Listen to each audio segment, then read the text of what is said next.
नौकरी तो पढ़ाई करने के बाद, मेहनत करने के बाद, दिन रात एक करने के बाद मिलता है। आप बोल रहे हैं कि नोट दो नौकरी लो, कहाँ ऐसा होता है? ये झारखंड में होता है, हेमंत सोरेन का सरकार में होता है। आप कुछ पढ़िए, डिग्री लीजिए, उससे कोई मतलब नहीं है। आप 40 लाख रुपया ला के दे दीजिए, आपको नौकरी मिल जाएगा। आपका डिग्री का कोई अहमियत नहीं है, ठीक है, आपको मिल जाएगा नौकरी। हेमंत दाता तो बोल रहे हैं कि हमारे सरकार में, हमारे कार्यकाल में नौकरियों की बरसात हो रही है। हम लोग लगातार नियुक्ति पत्र बांट रहे हैं। आप कह रहे हैं कि सेटिंग गेटिंग चलता है हमारा। बिल्कुल बरसात हो रही है नौकरी का, लेकिन आप बरसात कहाँ करा रहे हैं? अच्छा। जहाँ झोली लेके आए हैं वहाँ पानी गिरा रहे हैं, जो लिख रहा है वहाँ कहाँ गिरा रहे हैं? कोर वोटर हैं जेएमएम के, ये सब जब सुनते हैं पेपर लीक का मामला, सेटिंग गेटिंग का मामला, तो कैसा फील होता है कि अरे यार? बुरा लगता है, जेन्युइनली किसी को भी बुरा लगेगा। और यहाँ सिर्फ मैं ही नहीं, यहाँ 90% लोग जेएमएम को ही वोट किए होंगे, तभी वो जाके आज पावर में है। तो आप पावर में गए हैं तो आप कुछ तो अच्छा कीजिए ताकि नेक्स्ट टाइम आपको हम वोट करें। अपने वोट बैंक को आप मैया योजना या किसी और योजना देख के उनको बरगला सकते हैं। हम तो स्टूडेंट हैं, हम तो पढ़ने वाले हैं। जयपाल सिंह मुंडा स्टेडियम से लगातार आपको हम तस्वीरें दिखा रहे हैं। जैसा कि आपको पता है कि जेपीएससी और जेएसएससी में कथित अनियमितताओं और घोटालों को लेकर झारखंड के छात्र, अभ्यर्थी, तमाम लोग जो है प्रदर्शन कर रहे हैं। एक भाई साहब मिले, यहाँ पर हेमंत दादा है और कल्पना मैडम है, दोनों मुस्कुरा रहे हैं। इधर ऊपर में लिखा हुआ है मुस्कुराइए, इन्हें हमने ही वोट देकर जिताया। नीचे लिखा है जानू मान जाओ ना, बच्चों की फ्यूचर की बात है। नोट दो नौकरी लो। नौकरी तो पढ़ाई करने के बाद, मेहनत करने के बाद, दिन रात एक करने के बाद मिलता है। आप बोल रहे हैं कि नोट दो नौकरी लो, कहाँ ऐसा होता है? ये झारखंड में होता है, हेमंत सोरेन का सरकार में होता है।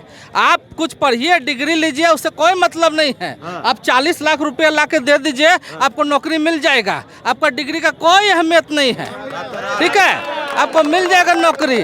आपको पैसा दीजिए और नौकरी लीजिए। काहे आप रात दिन खट रहे हैं, पढ़ रहे हैं? गरीब का बच्चा क्या करेगा, कहाँ से पैसा अरे लगेगा? गरीब का बच्चा क्या करेगा बेचारा, वही तो दिक्कत है। गरीब का बच्चा तो रोज पढ़ रहा है, माए बाप उसको धान, गेहूं, चावल, सब्जी बेच के पढ़ा रहा है, ठीक है। और लास्ट में जब एग्जाम हो रहा है, गरीब का बच्चा मेहनत कर रहा है, पेपर दे रहा है, पैसा दे के लिख कर दे रहा है, तो गरीब का बच्चा क्या करेगा? कहाँ से मिलेगा उसको नौकरी? जब उसको पेपर मिल जाएगा, वो चीटिंग करके पास कर जाएगा, तो हम गरीब का बच्चा लिख के हमरा नौकरी कहाँ से मिलेगा? यही तो है, इसीलिए तो ये आज प्रोटेस्ट हो रहा है छात्र का। क्या नाम हुआ आपका? मेरा नाम रंजीत तिर्की हुआ। तिर्की जी आदिवासी समुदाय से आप आते हैं? हाँ, हम सीएम साहब भी आप ही के समुदाय से आते हैं, एकदम बिल्कुल। उसके बाद भी भरोसा नहीं है आपको? देखिए, ये बात जाति समुदाय का नहीं है, ये बात अबुआ सरकार है दादा यहाँ पे। अबुआ सरकार बोल के वोट दे के न बनाए थे, लेकिन सरकार बनने के बाद वो अबुआ रहेगा कि बबुआ रहेगा, कौन जानता है, हैं? वो नहीं ना हम लोग जानते हैं, हैं?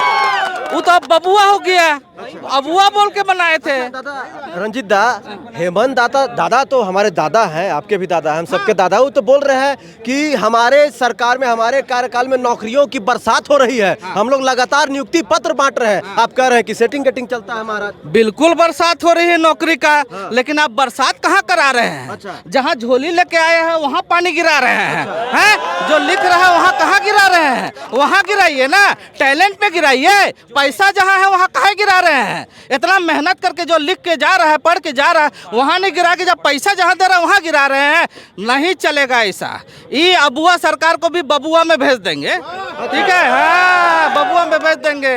अच्छा दादा, ये बताइए कि अभी जेपीएससी और जेएसएससी में जो कथित अनियमितताओं के आरोप लग रहे हैं, गड़बड़ी के आरोप लग रहे हैं, सरकार तो कुछ वार्ता करने के लिए भी तैयार हुई नहीं है। हेमंत दादा शायद अभी बैंगलोर में है, कांग्रेस पार्टी के कुछ नेता शायद यहाँ पर आए थे नैतिक समर्थन देने के लिए। क्या लगता है कि हेमंत दादा सुनेंगे युवाओं की बात?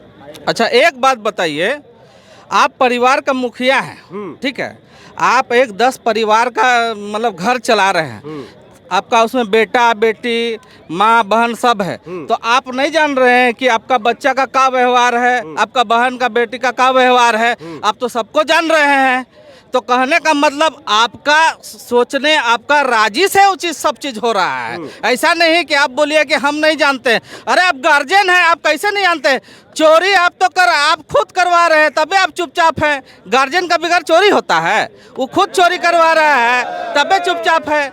दादा रंजीत दा, हेमंत दादा तो कह रहे हैं, जेएमएम के लोग तो कह रहे हैं कि भाई हम लोग छात्रों के प्रति जो है काफी संवेदनशील है, तभी तो सीआईडी जांच करवा रहे हैं। 12 लोगों की गिरफ्तारी हुई, लगातार छापे पे छापे पड़ रहे हैं कोचिंग संस्थानों पर, जिसके बाद एल खियांगते साहब का इस्तीफा हो गया। 3-4 दिन जो है लगातार उनकी जो है पूछताछ हुई, 8-8 घंटे, हो सकता है उनकी गिरफ्तारी भी हो जाए। तो और क्या चाहिए आप लोगों को? इतना फास्ट तो सब कुछ हो रहा है। मतलब चोरी करा लीजिए, उसके बाद मतलब वो आप दिखा लीजिए कि हम उसको गिरफ्तार करके ला रहे हैं। अरे भैया आप चोरी ही काहे करवाए? आप चोरी काहे करवाएं? मतलब चोरी हम धर के ला रहे हैं, ये आपका अधिकार है। आपको तो आपका सरकार में चोरी ही क्यों हुआ? आपको तो चोरी ही नहीं होने देना चाहिए था ना, हैं? अब चोरी हुआ, फिर कब एग्जाम होगा, कब पास करेगा? एक साल बहुत अहमियत रखता है स्टूडेंट का, उम्र पार होता है, तो उसको आपको ध्यान है, आप उसका भरपाई कर पाइएगा क्या? हैं? 1 साल 1 दिन बहुत इम्पोर्टेंट है छात्र का, 1-1 रुपया इम्पोर्टेंट है, उसका भरपाई कहाँ से हो पाएगा? आप धर के लाइएगा, वो लोग तो करोड़ों रुपए डकर गया है। जांच में क्या निकलेगा क्या नहीं निकलेगा उसको कौन जान रहा है, लेकिन अभी तो सब छात्र फंसे हुए हैं जी, फंसे हुए हैं, तो क्या करेगा? अभी बोला, बहुत अच्छा बात बोला कि हेमंत सोरेन सीआईडी जांच करवा रहे हैं, एल खियांगते से पूछताछ चल रही है, कोचिंग में छापामारी चल रही है। आपने बहुत अच्छा प्रश्न किया। सीजीएल के भी मामला में विनय शाह को गिरफ्तार किया गया, नेपाल एंगल में जांच किया गया, बहुत कुछ हुआ, बहुत सारे लोगों को गिरफ्तार किया गया। छात्रों का भी जो मनी ट्रेल आया था उन लोगों को गिरफ्तार किया गया। फाइनली क्या हुआ? सबको रिहा करके सीजीएल का ज्वाइनिंग दे दिया गया। फिर वही चीज़ होगा तो कैसे विश्वास करें? मैं तो एक ही मांग है कि सर, अगर आप हेमंत सोरेन इतना ही दिल के नेक है, राफ साफ है, सीबीआई जांच करवा दीजिए ना। सीबीआई जांच की आप लोग मांग कर रहे हैं। आप घर सीआईडी जांच मतलब घर का मुर्गी डंका ढाए। सीबीआई जांच की छात्र लोग जो अभ्यर्थी मांग कर रहे हैं, तो अगर आप लोग झारखंड से तमाम लोग हैं तो आपको पता होगा, पहली दूसरी जेपीएससी का सीबीआई जांच अभी तक चल रहा है। कितना डीएसपी अब रिटायर होने वाले हैं, लेकिन अभी तक जांच पूरा नहीं हुआ। अभी भी मान लीजिए कि सीबीआई जांच का आदेश दे दिया जाता है, फिर 20 साल जांच चलेगा तो क्या करिएगा आप लोग? बिल्कुल, आपका बात सही है, वही चीज़ तो बता रहे हैं ना कि मतलब सीबीआई जांच करवाइएगा, आप 10 साल 20 साल खींचिएगा, तब तक वो बुढ़ारी में नौकरी में रिटायर कर जाएगा, तब उसको सजा मिलेगा। जैसे अभी जो नियुक्ति पत्र दिया है कचहरी वाला में, हाँ, सहायक आचार्य में रिटायर हो रहा है, अगला दिन उसको नियुक्ति मिल रहा है आज। ये बताइए कौन सा नौकरी है भैया? है कि मतलब उतना साल नौकरी के 2 महीना पहले ही रिटायर हो गया था, उसके बाद नियुक्ति पत्र मिला था। उसके बाद नियुक्ति पत्र मिल रहा है, तो ऐसा नियुक्ति का क्या मतलब है? झारखंड में ये सब अजूबा चीज होता कैसे है दादा? समझ में नहीं आ रहा है हमको। अरे अजूबा क्या बोल, अजूबा आदमी खड़ा हो गया है। हाँ, अजूबा आदमी खड़ा हो गया है, तो लोग अजूबा कार्यक्रम दिखा रहा है। लेकिन अजूबा कार्यक्रम जरूर दिखा रहा है, लेकिन अभी क्या चल रहा है जनरेशन जेन जी का? जेन जी चल रहा है, जेन जी पूरा हिला दे रहा है नेताओं को, पूरा हिला दे रहा है। सत्ता यहाँ सीएम से लेकर पीएम तक उखाड़ देगा। देख सकते हैं दर्शकों, रात को शायद कितना बज रहा होगा, 11-12 जो भी बज रहा होगा, तो अभी भी जो है हजारों के संख्या में जो है झारखंड के अलग अलग जिलों से आए युवा छात्र अभ्यर्थी तमाम लोग जुटे हुए हैं और हेमंत सोरेन साहब से कह रहे हैं कि श्रीमान मुख्यमंत्री हेमंत सोरेन साहब, हमारी मांगों को पूरा कर दीजिए, हमसे वार्ता करने के लिए आइए। अगर आप नहीं आते तो अपने किसी बड़े मंत्री साहब को भेज दीजिए, किसी नेता को भेज दीजिए। अगर आप आ जाते, अगर हेमंत दादा आ जाते तो कैसा लगता आप लोगों को यहाँ पे? देखिए, हेमंत दादा आ जाते तो अच्छा लगता। हाँ। लेकिन एक हम लोग को विश्वास पात्र उम्मीद के साथ एक जवाब देते तब। अच्छा। हाँ, आने से चेहरा देख के हम लोग खुश नहीं होते। हाँ, हम लोग को लगता कि वाकई में आगे हम लोग का भविष्य एक अच्छा रास्ता में जाएगा, वो हम लोग का भविष्य के लिए करेंगे, तब हम लोग खुश होंगे। चेहरा देख के नहीं खुश होंगे।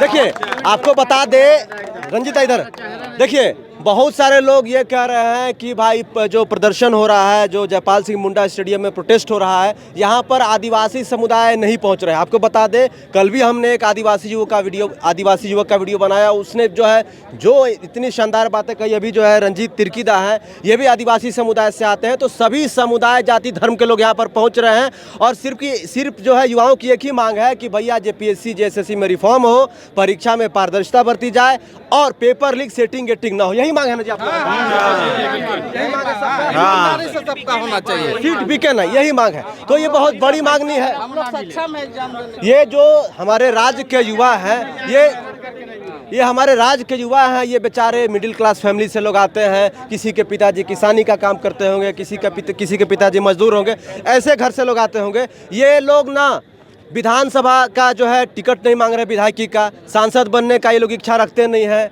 ये लोग को जो है राज्यसभा जाना नहीं है, मुख्यमंत्री बनना नहीं है, नहीं ना बनना है जी। नहीं। इनको क्या चाहिए भैया? इनको नौकरी चाहिए। गरीब लोगों को नौकरी कैसे मिलेगा? जब पारदर्शिता तरीके से एग्जाम होगा, सेटिंग गेटिंग नहीं होगा, पेपर लीक नहीं होगा। सही बात है ना? तो दादा सुनिए इनकी बातों को और देखिए, क्योंकि ये लोग भी जो है झारखंडी लोग हैं, डिगने वाला नहीं है। वहाँ देखिए लिख दिया है अनिश्चितकालीन सत्याग्रह। तो अनिश्चितकालीन अब कई महीना चलेगा, कई साल चलेगा? ये लोग भी हैं जी, कैसे साल चलेगा? आर पार की लड़ाई है, नहीं होगा तब तक। मतलब जब तक हम लोग का मांग को नहीं पूरा करेगा तब तक ये रहेगा प्रोटेस्ट। सर मैं ये सरकार से सवाल करना चाहता हूँ, आपने जो छीछा लेदर करवा दिया है सर सारे परीक्षाओं में, उसका भुगतान कौन करेगा सर? सबसे पहले तो आपका सीजीएल में सेटिंग चला है, खुलेआम सेटिंग चला, हर स्टूडेंट आपको बता देगा कि सेटिंग हुआ है, बट सरकार कहती है कि नहीं इसमें फ्रेश बहाली हुई है। आप साबित कर दीजिए कैसे फ्रेश बहाली हुई है। इसमें तो आप जांच के दौरान सीआईडी के अधिकारियों को ट्रांसफर करवा दीजिएगा, क्यों? सरकार इसका जवाब दी नहीं दी। उसके बाद आपका केस डायरी जो था 1 था, उसको चेंज करके केस डायरी 2 को रिपोर्ट किया गया। सरकार जो हाई कोर्ट में है, हाई कोर्ट द्वारा निर्देश दिया गया था कि 6 महीने के भीतर आप फाइनल रिपोर्ट सबमिट करें, एफिडेविट फाइल करें, बट सीआईडी ने अभी वो भी नहीं किया है। तो इसका क्या कारण है बताइए आप ही। इसीलिए आप लोग को सीआईडी पे भरोसा नहीं? बिल्कुल भरोसा नहीं है सर। और एक और चीज हेमंत दास से पूछना चाहता हूँ, आपका जनाधार जो है केवल झारखंड में है। ऐसा नहीं कि आप बिहार में चुनाव लड़के आप सीएम बन जाइएगा, वहाँ विधायक तक नहीं बन सकते हैं बिहार में। अच्छा। हाँ बिल्कुल, आपको आपकी पार्टी को तो एक सीट तक नहीं दिया गया चुनाव लड़ने के लिए आपको आरजेडी के द्वारा। पश्चिम बंगाल में भी देखा जाए तो वहाँ भी आप ममता बनर्जी के साथ कोalition नहीं कर पाए, असम भी गए, वहाँ भी आप लोग कुछ जीत नहीं पाए। तो आपका जनाधार केवल झारखंड में, और यहाँ के विद्यार्थियों को अगर आप सताएंगे तो आप फिर कहाँ जाएंगे? क्या नाम है? साजिद। बड़ी मुस्कुरा रहे हैं। नहीं सर, ये हम लोग के स्टेट का हाल देख के अब मुस्कुराए कि रोए समझ नहीं आता है। अच्छा। ऐसे लगता है कि बेड़ा गर्क है हम लोग का चारों तरफ से। सेंट्रल में बीजेपी ने बेड़ा गर्क तो कर ही दिया है हर एग्जाम का। हम लोग झारखंड से है, कोई भी एग्जाम देते हैं तो ऐसे ऑटोमेटिकली हम लोग के मन में लगता है कि कुछ ना कुछ सेटिंग होने वाला है। आपको लगता है कि जिस प्रकार से पेपर लीक की खबरें आती है, सेटिंग गेटिंग की खबरें आती है, जेपीएससी के द्वारा जो परीक्षाएं ली जाती है और जेएसएससी के द्वारा जो परीक्षाएं ली जाती है, अनियमितताओं की खबरें आती है, तो मन करता है पढ़ाई करने का? कह रहे यार नहीं करता है सर। अगर ईमानदारी से बोले तो पढ़ाई नहीं कर सर। हम हायर एजुकेशन से बिलोंग करते हैं सर। हायर एजुकेशन की क्या बात करें, प्राइमरी एजुकेशन यहाँ नहीं है सर। नहीं एक्चुअली सर देखिए, हम लोग बहुत बड़ी चीज़ नहीं मांग रहे हैं। ऐसे नहीं मांग रहे कि आप अपने पॉकेट से हम लोग को कुछ दे दीजिए। हम लोग सक्षम होंगे तो नौकरी लेंगे। अरे आप एग्जाम तो सही से करा लीजिए। अगर हम लोग में उतनी कैपेबिलिटी होगी तो पूरी क्लियरिटी से हम लोग एग्जाम लिखेंगे। अगर अच्छे नंबर आएंगे आप हमको नौकरी देंगे, नहीं कैपेबल नहीं दीजिएगा।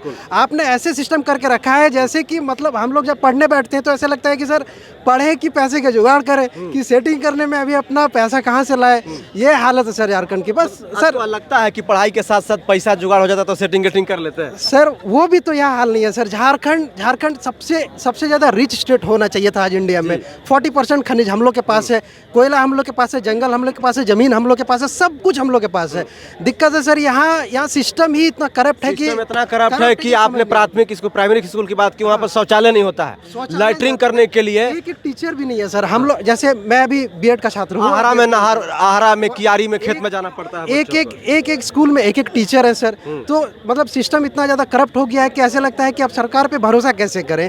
हेमंत सरकार पे सर, मैं कोर वोटर हूँ जेएमएम का, पर उनसे मैं बस ये कहता हूँ कि सर मानते हैं कि आपकी प्रायोरिटी वो वोट बैंक में रहती है, आपको वोट चाहिए होता है, लेकिन सर स्टूडेंट भी आपकी एक प्रायोरिटी होनी चाहिए, जरूरी है। अगर झारखंड को आगे बढ़ना है तो हम लोग को भी आपको आगे लाना पड़ेगा। हम लोग को वो अपॉर्चुनिटी देनी पड़ेगी जहाँ से हम पढ़े फिर झारखंड को आगे लेके जाए सर। शिक्षा को लेकर बातें होनी चाहिए, बढ़िया शिक्षा मिलना चाहिए, खास करके जो सुदूर क्षेत्र में रहते हैं, क्योंकि हमारा जो राज्य है झारखंड, गाँव में ज़्यादातर लोग रहते हैं। रांची, जमशेदपुर, बोकारो, धनबाद को छोड़ दे तो सब गाँव है। गिरिडीह में जाइएगा तो गिरिडीह जो मुख्यालय को छोड़ देता है एकदम सुदूर क्षेत्र है, जंगल पहाड़ है। तो अगर गांव के लोगों को बेहतर शिक्षा नहीं मिलेगी, गांव के लोग अगर अच्छा पढ़ेंगे नहीं, तो फिर कैसे हमारा राज्य आगे बढ़ेगा? यहाँ झारखंड में एक्चुअली जो है वो रूरल पॉपुलेशन अभी भी ज़्यादा है अर्बन पॉपुलेशन से।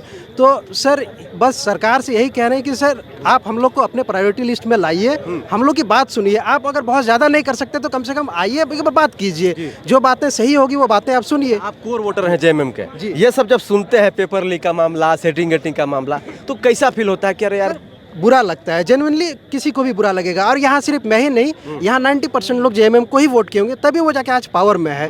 तो आप पावर में गए हैं तो आप कुछ तो अच्छा कीजिए ताकि नेक्स्ट टाइम आपको हम वोट करें। क्योंकि देखिए आप अपने वोट बैंक को आप मैया योजना या किसी और योजना देख के उनको बरगला सकते हैं। हम तो स्टूडेंट हैं, हम तो पढ़ने वाले हैं, हम तो उन्हीं पे वोट देंगे जो हमको लगेगा कि ये काम अच्छा कर रहे हैं, ये हम लोग हमारी एजुकेशन के लिए या हमारे फ्यूचर जनरेशन के एजुकेशन के लिए अच्छा काम कर रहे हैं। वो अगर नहीं करेंगे तो दिल भी नहीं करेगा वोट करने का ना, बाद में फिर लगेगा कि इनको चेंज करना पड़ेगा। जो जैसे पहले किसी ने किसी को चेंज किया तो आपको भी अब चेंज होना पड़ेगा।